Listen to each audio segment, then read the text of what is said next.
All right. So hopefully this is going to work out well and future Taylor is not going to hate current Taylor for making him do a bunch more editing that he already had to do. So what's up, gang? Welcome to the experience. That was my weirdo intro.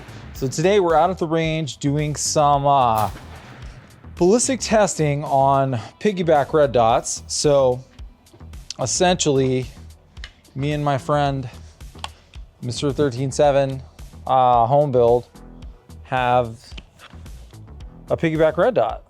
And so this is a Primator Arms 5X Prism, the original one, the big old chunky one, but it has a Picatinny rail mount on it included in the box. Good job, PA. And so on top is the Vortex Defender ST. And so essentially I am trying to figure out what is the best zero for my top dot. So I've usually always zeroed at 5200, like almost exclusively every one of my red dots, just because my brain is not that great. To keep it simple, I zeroed every dot at 50 yards. My scopes are all zeroed at 100, so I can keep that consistent. I was talking to the guru about this the other day, and he says, no, everything at 100, no. And I'm like, well, it makes sense, like in the heat of the moment, that you know, pretty much have the same hold ballistically, give or take the barrel length all day. So like, we were having this discussion, and today I came out here, and basically we are going to look at the targets I just shot. So I got some B-roll over top here. Let me go ahead and stow this bad boy. Not like anyone, there's literally not a single other person at the range today. But I zeroed at 75. So I was watching a couple of videos, and I'll try to link them. Remember which ones they were, but basically I was talking to my boss. He built a gun that's basically kind of like Frank.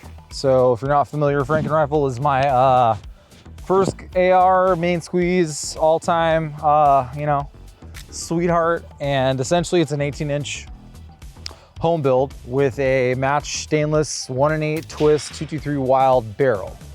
So it's rifle gas, so it's 18-inch smoothest shooting thing, and it's super accurate barrel. So I love Frank because that is the gun that actually does it for me when I want to hit stuff.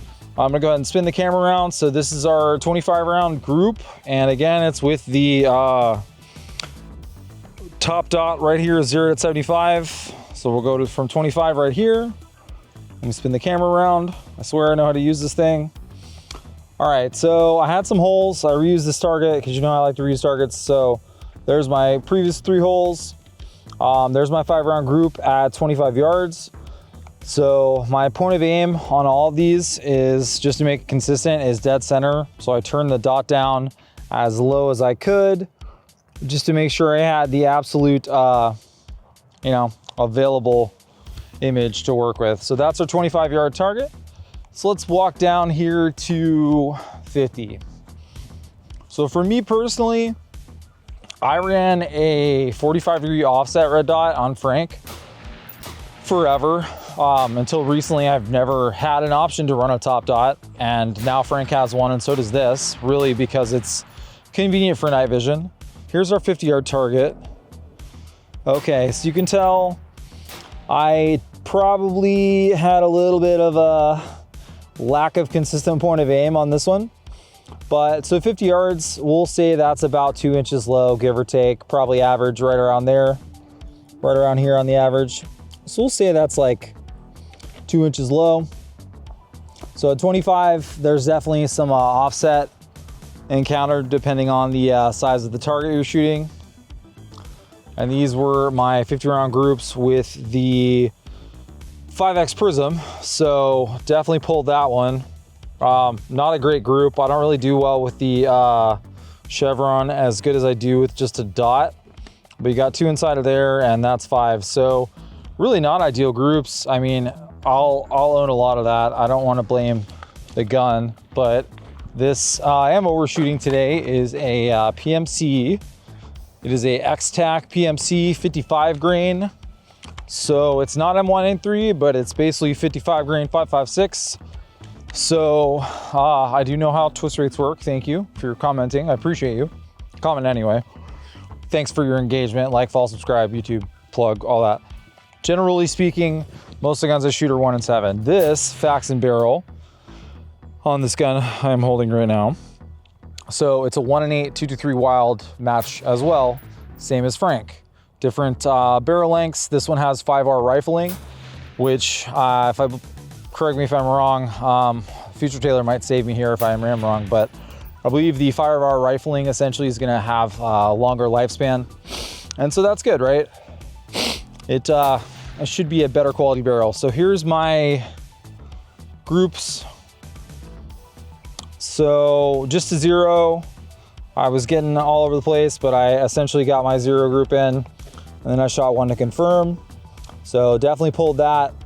And keep in mind, this is 75 yards with an unmagnified red dot. So not the best of, I don't want face track.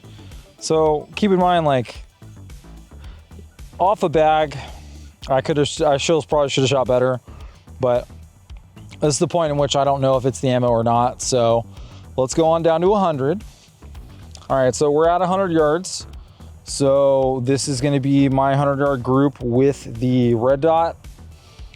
I'm pretty happy with that. Ironically, I feel like this group at 100 was a lot better than my 75-yard group. Could have done a little bit better, I think. Again, maybe not a red target with a red dot and overcast day. So that's my target for the offset dot. And here is my target for the 5X prism at 100 yards. I just felt like shooting one. Basically, it was an even ammo count. I have a few rounds left out of that box, but I was trying to keep it even and with 5-round groups. So that's my 5-round group with 100 yards.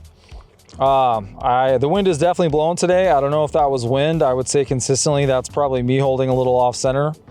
Again, chevron's not my jam, but I love this primary arms prism. It is a great value considering it's the old style, not the Gen 2. So you got to keep in mind that now there's the new micro prism. That's a 5X that's out there. I'm a pretty big fan of primary arms in general. You know, I simp for them, PSA and BCM. That's my faves. So we're out here at the 200-yard target. I took an IDPA style target. I put a piece of printer paper up on it, and essentially that was my, there we go, chow. So essentially that was the nice high contrast target I wanted to try and be able to make sure I could see, try to put the dot there consistently. I have an astigmatism, so it was a little more difficult than I had intended it to be, but let's look at this target. So this is 200 yards with the 55 grain we're not a big fan of. Here's my target at 200. So this is going to be me holding right here, dead center with the dot, essentially just a nice braced position, 2 bags holding right here, zeroed at 75 yards. So when I zeroed at 50 before, my shots were way low, like sometimes off the target. Granted, this one's a little jacked up, so I used it, but sometimes before my shots were below the target when I was zeroed at 200 with my offset dot. It's because it's like, you know, almost 5 inches higher. So here's our shots. So 1, 2, 3, 4, 5, 6, 7, 8, 9, and 10. So from 200 yards, I definitely think I might be holding left or just need to adjust my windage on my zero a little bit to the right. But for it being combat effective, I'd say I should hold a little higher as I was kind of holding the bottom edge of the paper. So that's probably on me. I think if I held the top edge, pretty much all my shots would be inside of there, right? So holding dead center half somewhere in here on the bottom, all my hits are definitely combat effective. If I held on the top, I would not have really any need to think about my offset. So I think it's really interesting to actually go out and test this on your own system. It's obviously going to be a process. You're not gonna get to be mag dumping and running around doing build drills and stuff. It's gonna be bench rest shooting in the slowest, least exciting manner, but you're gonna actually find out what your gun's doing. So that's the part that I was really confused about. So let's get our target off the 25.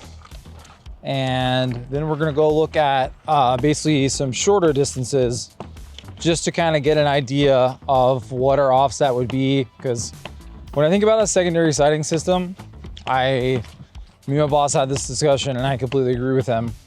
My backup sighting system should be good enough to do most everything my main sighting system can. Obviously, if like on Frank, it's a 3-18 first focal plane vortex scope. So it's not gonna do the same things as a red dot, let's be honest. But I do expect it to be usable within the normal distances, right? So like if I can't hit at 200 yards with my red dot on my top dot, something's going on. I was hitting below the target at 200 yards and I was struggling even trying to get hits on the steel at 200 yards with my red dot. And that is not a problem for me at all with the magnifier, really even just a dot without any magnification normally, right? With 5200 0, I know I should be relatively on, so I don't have to hold offset. I just dim the dot, put it on top of the steel and send it. I'm just gonna shoot 3-round groups. So same way I did on all the ones previously. Let me get set up. At least that way the variable is pretty consistent. All right, so I got the top left is my 15 and the top right's gonna be my 17. So I kind of made a point to write it on there ahead of time so I can keep track of it with my squirrel brain. All right, so 15 yards, top dot. I'll measure the offset confirmed later. But here we go, 3 rounds.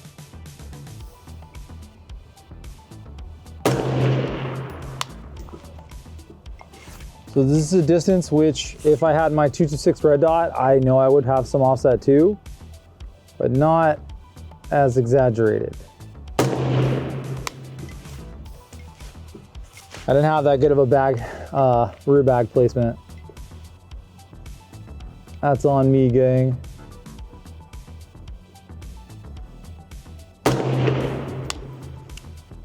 All right, so that was 15. I'm gonna go do the 7-yard thing and come back. All right, so 3 rounds at 7 yards.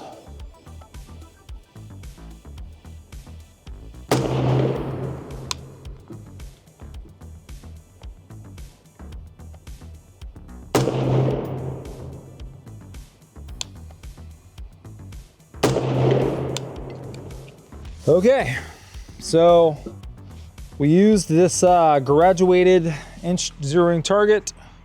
So let's go find out what happened. We've got our targets at the 7 and the 15.